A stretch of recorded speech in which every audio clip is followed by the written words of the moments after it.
continue to be on our hearts, and the president and this administration are committed to ensuring that these individuals get the funding that they need.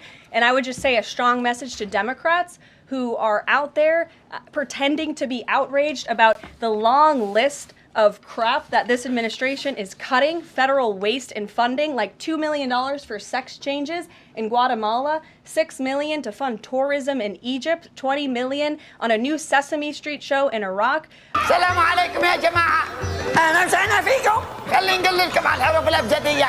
يلا خلينا نبدأ.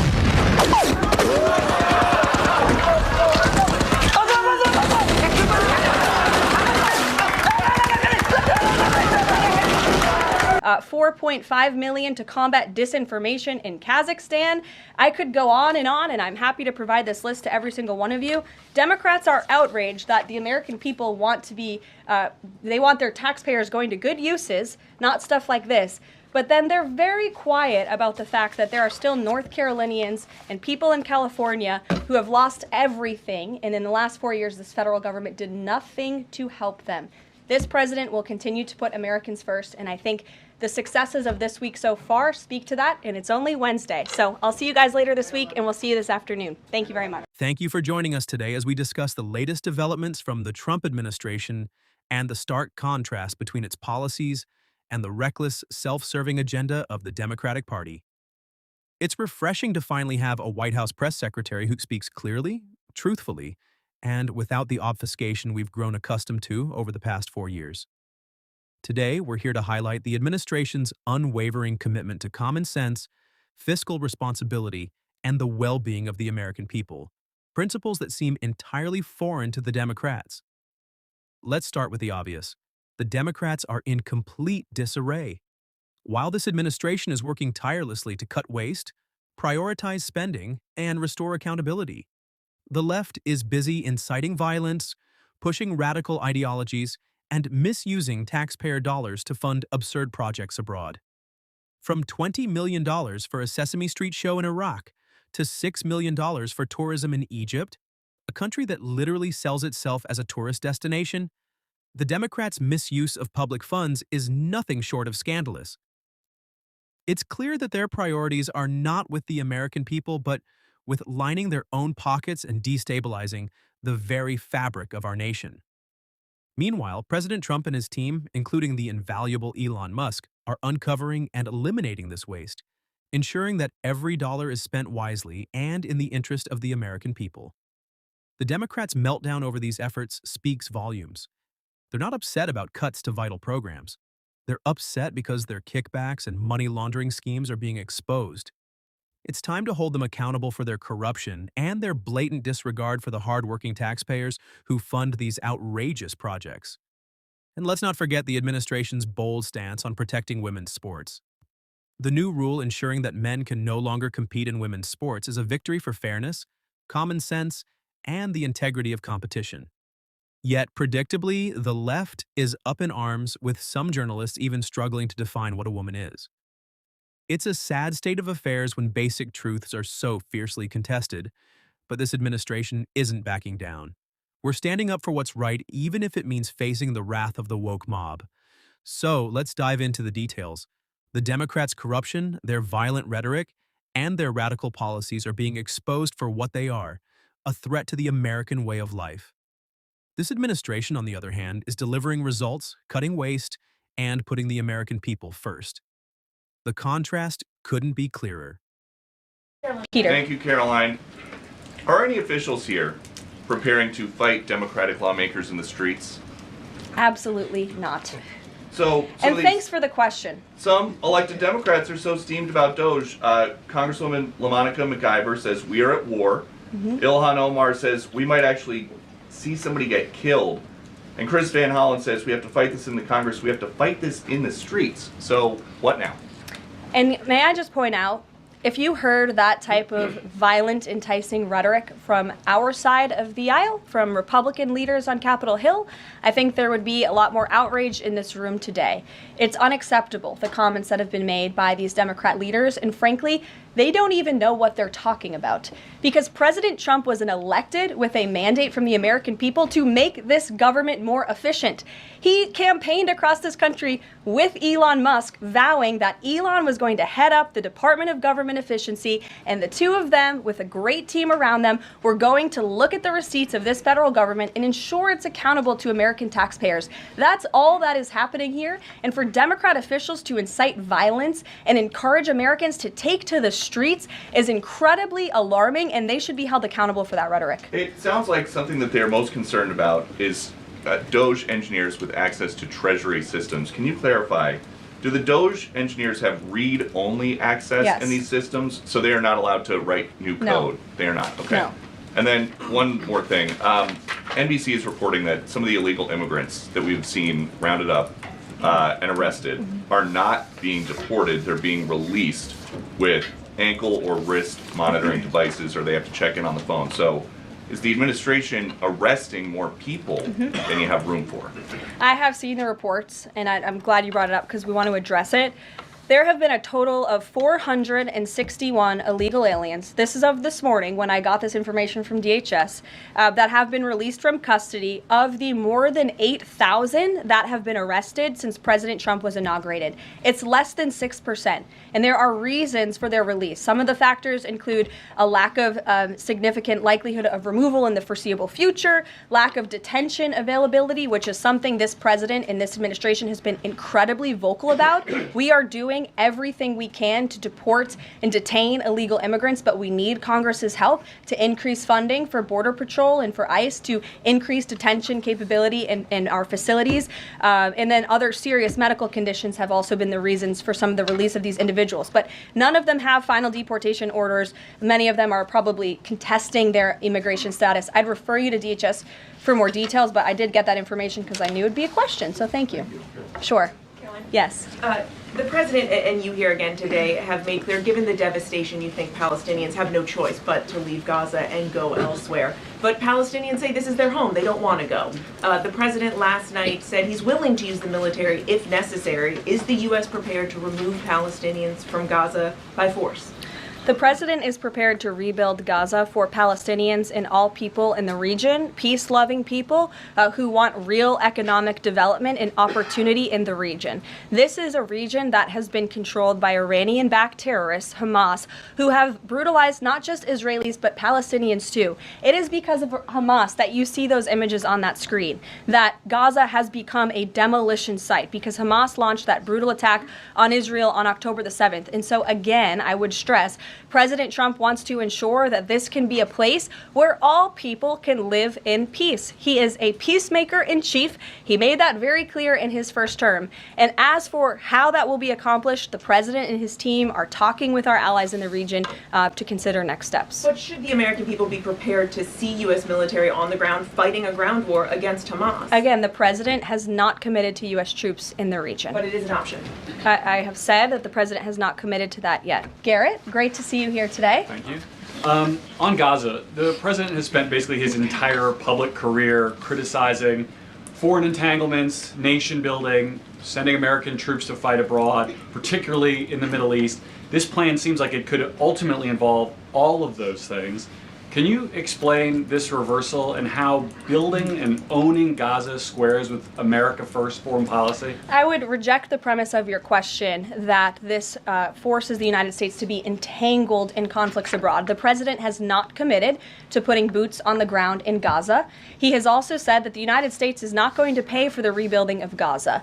His administration is going to work with our partners in the region to reconstruct this region. And let me just take a step back here, because this is an out-of-the-box idea. That's who President Trump is. That's why the American people elected him. And his goal is lasting peace in the Middle East for all people in the region. And as I said in my opening remarks, we've had the same people pushing the same solutions to this problem for decades. And it's been made very clear to the president that the United States needs to be involved in this rebuilding effort to ensure stability in the region for all people. But that does not mean boots on the ground in Gaza. It does not mean American taxpayers will be funding this effort. It means Donald Trump, who is the best deal maker on the planet, is going to strike a deal with our partners in the region. Because he did not rule out American troops in Gaza last night. Are you doing that now? I am saying that the president has not committed to that just yet. He has not made that commitment, and you know that. And on the foreign partners, the Jordanians, the Egyptians, the Saudis have already panned this plan. What foreign partners, if any, have expressed any interest in being part of it? Well, the president has said he's been socialing this idea for quite some time. He's been thinking about this. He said in his remarks last night, this was not a decision or an announcement that he takes lightly. And the president has already spoken to the President al-Sisi. In fact, that was his first foreign leader call. He's meeting with the King of Jordan, King Abdullah, next week. He spoke with the King of Bahrain. He spoke with the Crown Prince of Saudi Arabia. And he has made it very clear, he's been very vocal, that he expects our partners in the region, particularly Egypt and Jordan, to accept Palestinian refugees temporarily so that we can rebuild their home. I'd like to show you some images of Gaza that were taken. Fox News aired this. I mean, that is, as they put it, an apocalyptic scene in Gaza. This is an uninhabitable place for human beings. Do you really think that families can live their dream in a region that looks like this, with no running water, no electricity? And the special envoy to the president, Steve Witkoff, recently traveled to Gaza, as you all know. And he came back with images that he showed the president of the dire situation here. And the president made this decision with a humanitarian heart for all people in the region. Dasha. Caroline, you said the president has been working on this idea for a while behind the scenes now. Is there a written plan based on the president's proposal for Gaza? And if so, when was it drafted and who had a hand in that? The plan was written in the president's remarks last night as he revealed it to the world and to the American people, and his team are continuing to be engaged on this effort. I saw the National Security Advisor this morning. He has a very busy day of calls, and they will, again, continue to engage with our partners. That includes Steve Witkoff as well. Mary. Two questions for you on the news of the day. So how is today's executive order going to impact the 2028 Summer Olympics in Los Angeles? For example, would a man who thinks that he's a transgender woman be allowed to compete as a female on U.S. soil? It's a very good question, and the president has actually mentioned this, that he does expect the Olympic Committee and the NCAA to no longer allow men to compete in women's sports. And I think the president, with the signing of his pen, starts a very public pressure campaign on these organizations to do the right thing for women and for girls across the country. Again, this is an incredibly popular position. There have been many notable female athletes who have had the courage to speak out against some very powerful institutions in this country. They deserve to have a voice and a say. The president is bringing their voice to the highest level at the White House this afternoon, and he expects these organizations to comply with this federal executive order that he'll be signing today. Thank you. And one more. On media coverage of this executive order and the topic in general, what's the White House's view of framing that calls men transgender females, or similar rhetoric coming from organizations like the ACLU and GLAAD? Well, it's been very clear. The policy of this administration is that there are only two sexes, male and female. Pretty simple. Brian Glenn. Yes. USAID has gotten a lot of attention the last couple of days with some of these bizarre things that we've been, taxpayers have been funding. Now it looks like there are a couple media outlets that have been dragged into this conversation as far as USAID funding as well. Does the president have any comment on that? So upon coming out here to the briefing room, I was made aware of the funding from USAID to media outlets, including Politico, who I know has a seat in this room. And I can confirm that the more than $8 million taxpayer dollars that have gone to essentially subsidizing subscriptions to Politico on the American taxpayers' dime will no longer be happening. The DOJ team is working on canceling those payments now. Again, this is a whole of government effort to ensure that we are going line by line when it comes to the federal government's books. And this president and his team are making decisions across the board on Do these receipts serve the interests of the American people? Is this a good use of the American taxpayers' money? If it is not, that funding will no longer be sent abroad, and American taxpayers will see significant savings because of that effort. Thank you. I'd like to give some love to the back row. I've heard that unfortunately they haven't been called on in years past. So, Reagan, why don't you go ahead? Thanks, Caroline. The WHC announced that comedian Amber Ruffin, who has called the president a toddler with his pants pulled down, will be the entertainment for this year's Correspondents' Dinner. Does the White House have a reaction to this choice, and will the president be attending the dinner this year? Certainly an interesting choice. I have the president's invitation on my desk. I have the invitation for myself on my desk as well. Haven't talked to the president about it. When he makes his decision, I will let you all know. But definitely an interesting choice of the comedian. I'll talk to the boss about it and see what we decide. Sure, go ahead. Yes, yes. On the executive order set to be signed today, you said that this will be enforced. Can you spell out for schools and the public how exactly the administration plans to enforce this, even at the local levels? And on top of that, there are human rights groups who say that this could expose kids to discrimination. What is your response to that? I think kids have already been exposed to discrimination, especially young women and girls who have been forced to shower in locker rooms with biological men, who have been forced to compete on playing fields with biological men, which is incredibly unfair and unsafe, and again, an incredibly unpopular policy with the American people. As for the actions that this executive order takes, I already laid those out at the beginning of the briefing. I'm happy to give you a copy of this fact sheet so you can let your audiences across the country know. What's your message to schools who don't comply with this? They should, because it's going to be federal law in about an hour and a half. So your colleague to your right, to my Thanks, left. Caroline. Yes. Taylor with Spectrum News. You talked a bit about Doge. Elon Musk is currently a, quote, special government employee who also owns companies that have billions of dollars in federal contracts. You said earlier this week that he has abided by all applicable federal laws, but what steps is the Trump administration taking to address that conflict of interest? The president was already asked and answered this question this week, and he said if Elon Musk comes across a conflict of interest with the contracts and the funding that Doge is overseeing, then Elon will excuse himself from those contracts. And he has, again, abided by all applicable laws. In the back left, go ahead. Trade advisor Peter Navarro, when asked about the External Revenue Service today, said, quote, we're going to collect a lot of tariff revenues and we're going to get tax cuts out of it. Is it the official position of the White House that tariffs will lower taxes for Americans? The president has always been clear that he believes tariffs are a tax on foreign nations, and he's committed to cutting taxes for the American people here at home. He also believes tariffs are a great revenue raiser for this country, and that's exactly why he has committed to the creation of the External Revenue Service, which I think is a phenomenal idea. Let's take a moment to reflect on the stark differences between the Trump administration and the Democratic Party. On one side, we have a government that is finally serving its people, eliminating waste, prioritizing sensible spending, and standing up for common sense policies like protecting women's sports.